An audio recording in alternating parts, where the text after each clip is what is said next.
Hi YouTube, Patman here again with another video. Thanks for all the subscriptions and comments and those likes that you post on my channel.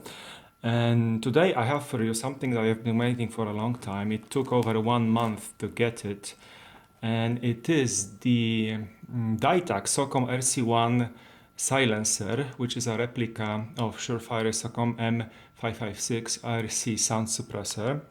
I ordered it from shootercombatgear.com, and unfortunately it went through our Polish custom service, so it cost me more than I wanted to, but well, that's life.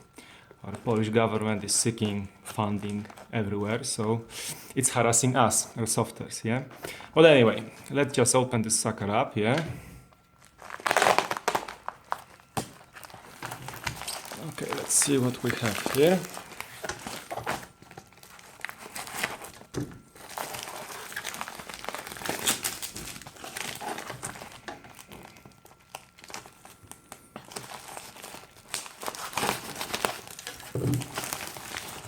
Okay, so this is the box it comes in, and this is the description.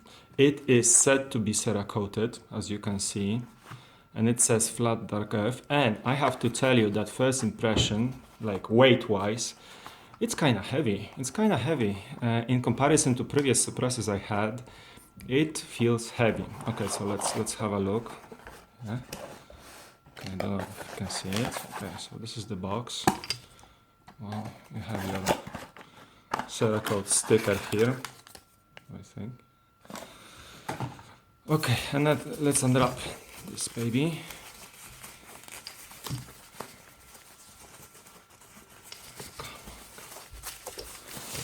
Okay, what do we have here? Well, something that I've been waiting for. And I wanted to check those out.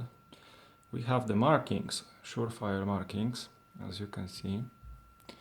Okay, so this is the front of the piece, yeah. The attachment system, the color is different, yeah. The latch is grayish, as you can see. And let's open it up. I've never done it before. Oh, there we go. And we get our lovely flash hider, which, as you can probably see, also has the Surefire markings. And that's just great, yeah, in my opinion. Yeah, you can see the markings here. And the big Surefire logo over here. Yeah. And the suppressor itself, yeah. I don't know, it's my first contact with it, let's say, so we'll see how it attaches, if it's complicated or not. It feels heavy, it feels really nice, and it's, like I said before, heavy. I don't know if it's, I don't know, it feels just fine, yeah. Okay, so I will be mounting it onto my HK416, yeah.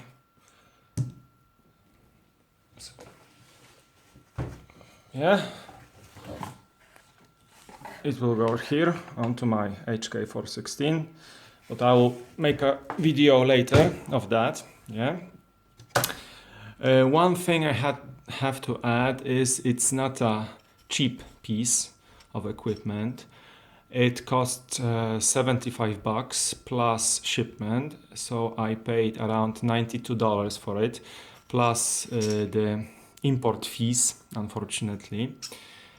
But I think it was worth it, yeah, because it does look really nice, yeah. Again, quick look at the markings.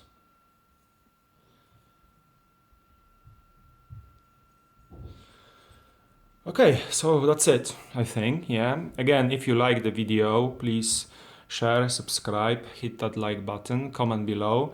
I'm more than glad to answer all your questions, yeah? Until next time, Patman signing out.